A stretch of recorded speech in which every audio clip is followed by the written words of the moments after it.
जंगल राज लाने वाले लोगों ने सिर्फ और सिर्फ अपने परिवार की चिंता की, बिहार के लाखों बच्चों का भविष्य दांव पर लगा दिया। नमस्कार, बहुत स्वागत है आपका जनवाणी में। मैं हूं अमित श्रीवास्तव।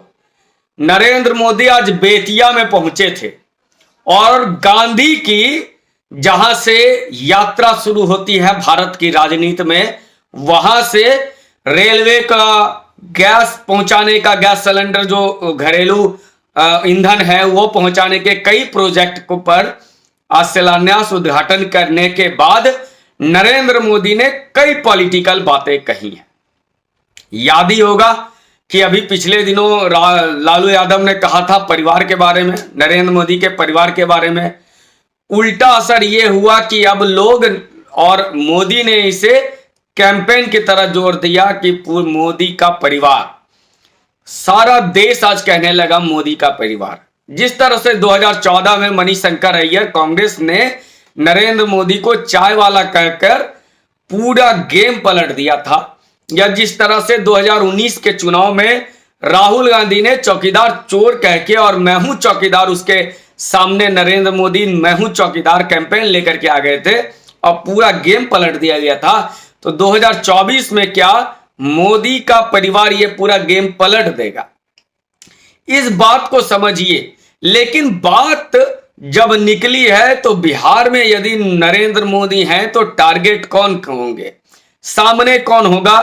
वही जो नरेंद्र मोदी का सबसे प्रिय सब्जेक्ट है, भ्रष्टाचार और परिवारवाद, जिसको लेकर के नरेंद्र मोदी अक्सर टॉलरेंट अपनी बातें कहते रहते हैं, सामने आकर के कहते हैं और उस पर एक्शन भी ले रहे हैं। मैं क्या एक्शन लिया गया ये बातें बताऊंगा, और नरेंद्र मोदी पर जो आरोप लगाते रहते हैं ये लोग, उससे बाहर निकल करके नरेंद्र मोदी कैसे उसका सामना करना सिर्फ करते हैं बल्कि उस पर प्रहार करके उसी को अपने पॉजिटिव बना लेते हैं। इन्हीं विषयों पर बात करेंगे। पहले आप इस वीडियो को देखिए जो नरेंद्र मोदी जी ने आज बिहार की जनता को एड्रेस करते हुए क्या क्या बातें कही हैं। लेकिन उससे पहले आपसे उम्मीद करता हूं कि आप इस वीडियो को लाइक कीजिएगा, ज्यादा से ज्यादा शेयर कीजिएगा, फेसबुक पर शेयर कीजिए, व्हाट्सएप पे शेयर कीजिए, जहां भी हो सकता है शेयर कीजिए। लेकिन सबसे पहले आप मोदी जी के इस भाषा को सुनिए, भाषण को, उसके बाद मैं एक एक पॉइंट बताऊंगा, परिवारवाद, भ्रष्टाचार, ईडी, वॉशिंग मशीन, ये सारी बातों पर। लेकिन मेरा निवेदन है आप वीडियो को लाइक कीजिए और शेयर कीजिए। पहले आप मोदी जी के इस भाषण को सुनिए। बिहार के मेरे नौजवान साथी दूसरे राज्यों के दूसरे शहरों में रोजी रोटी के लिए जाते रहे और यहां एक ही परिवार फलता फूलता रहा। किस तरह एक एक नौकरी के बदले जमीनों पर कब्जा किया गया। क्या कोई भी व्यक्ति, सामान्य मानवी को इस प्रकार से लूटने वालों को माफ कर सकता है क्या? माफ कर सकता है क्या? क्या ऐसे लोगों को माफ कर सकते हैं क्या? बिहार में जंगल राज लाने वाला परिवार बिहार के युवाओं का सबसे बड़ा गुनहगार है। जंगल राज के जिम्मेदार परिवार ने बिहार के लाखों नौजवानों से उनका भाग्य छीन लिया। ये एनडीए सरकार है जो इस जंगल राज से बिहार को बचाकर इतना आगे लाई है। मोदी जी को ने आज एक साथ दो शब्दों का प्रयोग किया, और वैसे तो परिवारवाद पे भी बात कही, लेकिन दो बड़ी बातें बहुत महत्वपूर्ण हैं।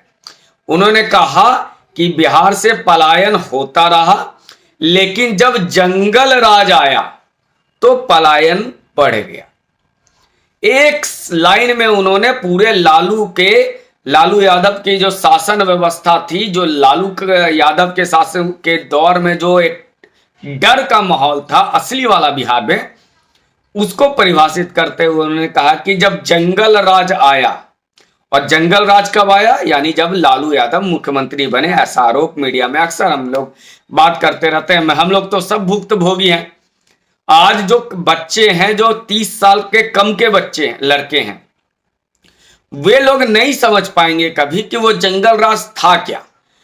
तेजस्वी यादव की पार्टी और तेजस्वी यादव के पिता के राज में क्या क्या होता था, कभी सर्च कर लेना। गौतम शिल्पी हत्याकांड से लेकर के आईएएस की पत्नी तक सुरक्षित नहीं थी बिहार में। फिरौती, अपहरण, शहाबुद्दीन, तस्लीमुद्दीन, पप्पू खान, ऐसे लोग हर जिला में एक एक क्रिमिनल खड़े हो गए थे। हर ब्लॉक में क्रिमिनल, हर पंचायत में क्रिमिनल। फिरौती की रकम मांगनी जा रही थी। मीसा भारती का जब विवाह हो रहा था, कई शोरूम से के शोरूम को तोड़कर कारें उठा करके ले गई। टोयोटा ने बिहार में अपने स्टोर बंद कर दिया। बिरला का एक मॉर्टेन का चॉकलेट आता था, आज के बच्चे नहीं समझेंगे। मॉर्टेन चॉकलेट 50 पैसे में मिलता था, इतना स्वादिष्ट चॉकलेट, वो उद्योग बंद हो गया। कई सारे उद्योग जिन्होंने अपना हफ्ता नहीं पहुंचाया सिस्टम को, वो सारे उद्योग बंद हो गए। लोगों ने डबल सरनेम रखना शुरू कर दिया, राजीव रंजन, शैलेश साहू, मतलब ऐसे कुछ नए नाम, राज रंजन, ऐसे नाम के साथ जोड़ा जाने लगा। और कई लोगों ने सरनेम से अपनी जाति सूचक हटा दिया। एक वर्ग, दो वर्ग, जिसके पास सामर्थ्य था, जो लड़ सकता था अपने सोसाइटी में, अपने समाज में, अपने गांव मोहल्ले में या कस्बों में या आसपास में, जिसको रसूख वाले थे या जो 10 बापू थे, उन लोगों ने तो रखा। मिश्रा, शर्मा, सिन्हा, ऐसे लोगों ने रखा।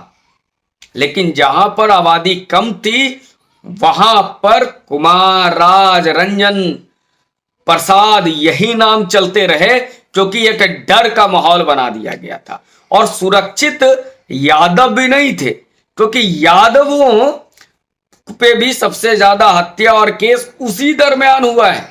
ये लोग गफलत में ना रहे कि इसमें यादवों का शासन आ गया था या और कोई कारण थे, कुछ नहीं था। आप सुरक्षित नहीं थे। सबसे बड़ी बात यही है कि आप पटना से मोकामा 8-7 बजे के बाद नहीं जा सकते थे।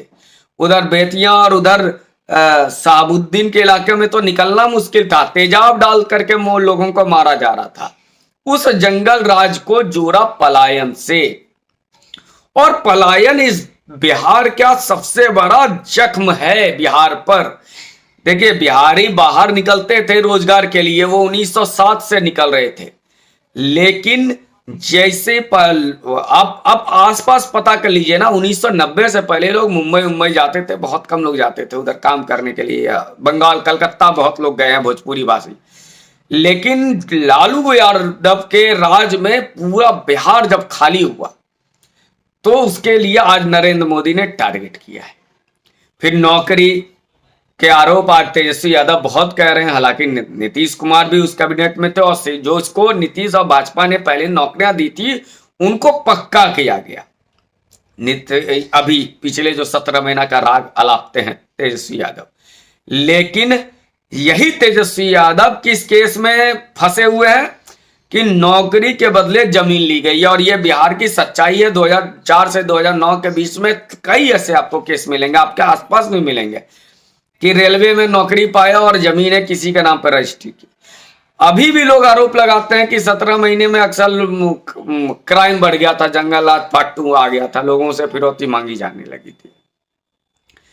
इस बात को नरेंद्र मोदी समझते हैं कि पलायन का दर्द क्या है, जंगल राज का दर्द क्या है। और रही बात परिवारवाद की, अब बताइए, बिहार विधानसभा में पर नेता प्रतिपक्ष कौन है? तेजस्वी यादव। विधान परिषद में नेता प्रतिपक्ष कौन है? राबड़ी देवी। क्यों भाई? कोई दूसरे यादव नहीं है? क्यों भाई? कोई दूसरा पिछड़ा नहीं है? कोई अल्पसंख्यक नहीं है? कोई दलित नहीं है? सत्ता माल खाएंगे ये। अब बात करेंगे लंबी लंबी, हमको कुछ नहीं चाहिए और हम पिछड़ों की राजनीति करते हुए हैं, पिछड़ों की राजनीति अगर कर रहे हैं तो बिहार इतना पिछड़ा का पिछड़ा रह गया, लालू परिवार बहुत मजबूत हो गया। विदेश में रहते हैं, विदेश में इलाज करा रहे हैं, विदेश में घूम रहे हैं, बेटा लोगों का शान देखिए, बेटी का शान देखिए, अंड संड ट्वीट पे लिखते रही। और यही लालू जी की बेटी का अगर नियंत्रित रहती तो शायद नीतीश कुमार नहीं भागे रहते। जिस तरह की अभद्र टिप्पणियां नीतीश कुमार पे की गई लालू जी की बेटी के द्वारा, वो भी ट्वीट याद है जिसे डिलीट कर दिया जाता था बाद में। इन सभी कंडीशन को देखिए तो उन्होंने, नरेंद्र मोदी जी ने परिवारवाद, जंगल राज, पलायन और भ्रष्टाचार, इन सभी मुद्दों पे एड्रेस किया और बिहार की जनता के उस नब्ज को पकड़ा जो 2024 के लिए भी या 2025 में जो बिहार विधानसभा होगा उसमें काम आएगा। आज के युवा पीढ़ी शायद भटक जाते हैं, उनको नहीं पता हो कि जंगल राज क्या था, तो उनको भी याद दिलाने के लिए नरेंद्र मोदी जी ने बहुत सही, एक विश्लेषक के रूप में मैं मानता हूं कि एक सही अटैक किया है। जवाब देना मुश्किल हो जाएगा लालू यादव के लिए या इंडी गठबंधन के लिए, क्योंकि वो ऐसे भाषणबाजी करने के लिए मोदी ने गए, योजना लेकर गए हैं।